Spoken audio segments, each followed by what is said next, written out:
Hello, কি? হে আম্মু, কি আম্মু?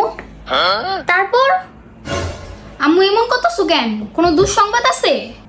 তারপর কি হইলো? হে মা, কারো কিছু হইছে? কিন্তু হইলোটা কিভাবে? হ্যাঁ, তারপর আম্মু নানি বাড়ি কি কেউ অসুস্থ হয়েছে? আচ্ছা আচ্ছা, আমাকে জানাও। হ্যাঁ, কিসে? কোনো দুঃসংবাদ আছে? কি আম্মু? আরে আমাদের বাসার কাজে বউ আসছে না, 2 মাস হলো যে কাজে আসছে জরিনা। আরে ওই জরিনার ওর মার বলে আবার মাই হইছে, মানে ওর আবার বই নইছে, এর লেগা বলে কালকে কাজে যেতে পারবো না আঙ্গ বাসায়। দৌড়ো, তুমি এমন ভাবে ফোনে কথা কইতাছিলা, আমি তো মনে করছি কামের বুয়া মনে মারাই গেছে। শুধু শুধু টেনশন দিলা।